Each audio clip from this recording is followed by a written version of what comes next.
Hey guys, hope you're doing great. I wanted to share with you quickly a very interesting comments I received, which really led me to think about the whole question of inferior SE. Because as you remember in the recent video, I essentially said that I find myself forced to admit that inferior SE is a real INFJ giveaway, and that in a sense there's no real getting beyond it.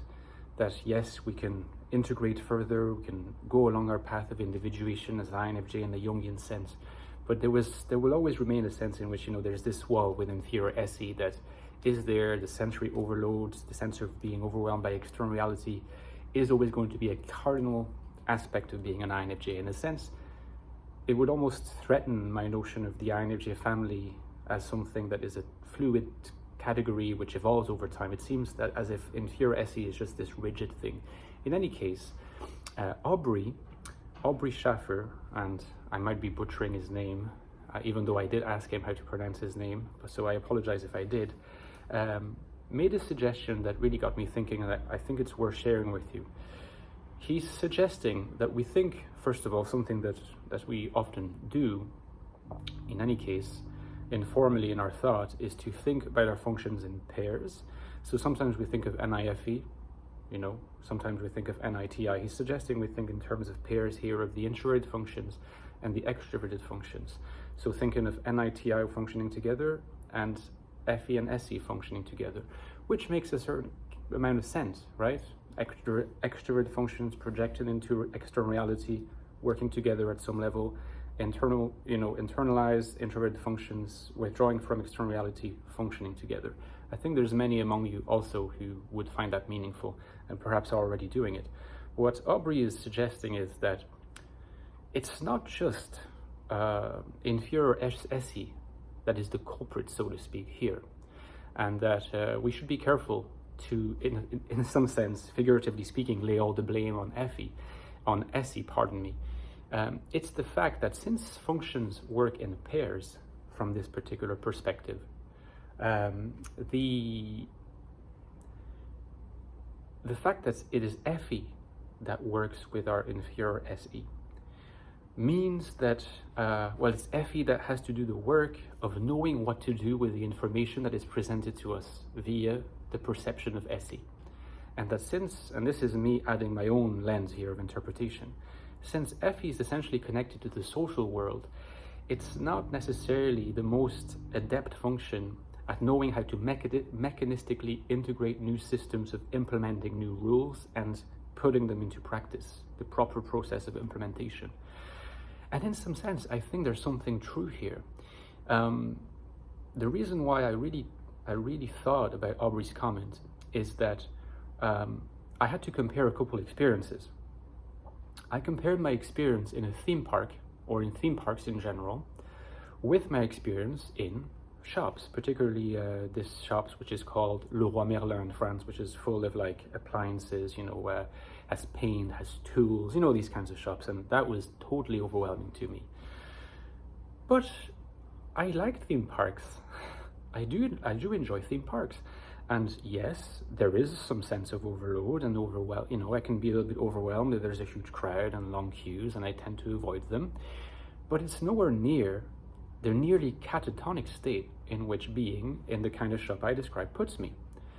There is something added there when I'm in those shops, when I'm in situations where essentially, instead of relating to the external environment, which feeds you information, feeds you experiences, but you don't really have to do anything except go through the motions, go through them, be exposed to them.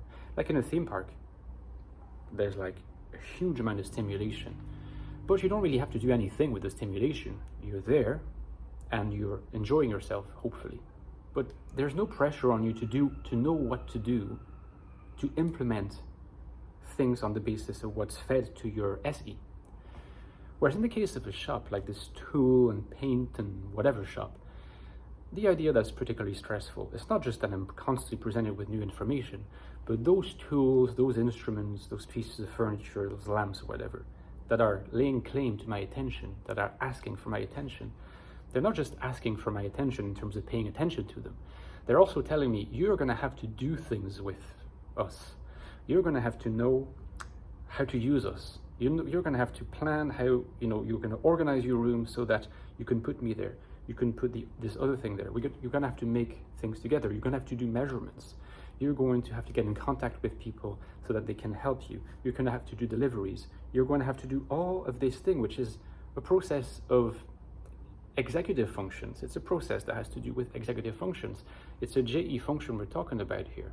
It's not only a function of extroverted perception. And that got me thinking, that's true. There's a strong sense in which the stress and the overwhelm is really manifest, not only when there is this sensory stimulation, as in a theme park. It's there, but I can manage and in fact enjoy myself quite a bit. When it's the SE plus the demand on an ulterior JE executive transformation of the active experience into proper implementary practice, that's where I get completely overwhelmed. And so this idea of the functions going in pairs, and in this case SE not functioning with TE, because TE is inaccessible, that's a domain where I think Aubrey and I diverge. Since I tend to be skeptical of 8 functions model, I would tend to think that FE has to do the work of that JE does and that TE does for other people. At some level, if you do embrace, for example, an 8 function model, you're going to say something like, well, the real blind spot is not just SE, it's SE having to work with TE. Inferior function for SE, a shadow function for TE, together create this blind spot, and the effect is doubly explosive.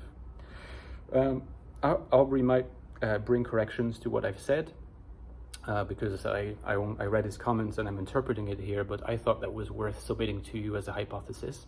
I will also link Aubrey's channel, because Aubrey has a channel, and if you read his comments, you'll notice they're always very thoughtful and informative. And I'm only starting to discover his channel, where he discusses personality types in general, not just INFJs, but it's, from what I've seen so far, it's really excellent, so I encourage you to have a look at it. It will be in the description box. Don't forget that there are my 2 books that you could get on the INFJ. The latest book, The Infinite Soul, on INFJ life in the modern world, how to lead a life of meaning, purpose, and value, a rich life in a world that is often hostile to INFJs, and its prequel, The Ecstatic Soul, okay, which looks more at INFJ consciousness and the existential constitution comes with it. I have a Patreon page too, where I could, your support is crucial to keep the channel going. There's a link below on Patreon.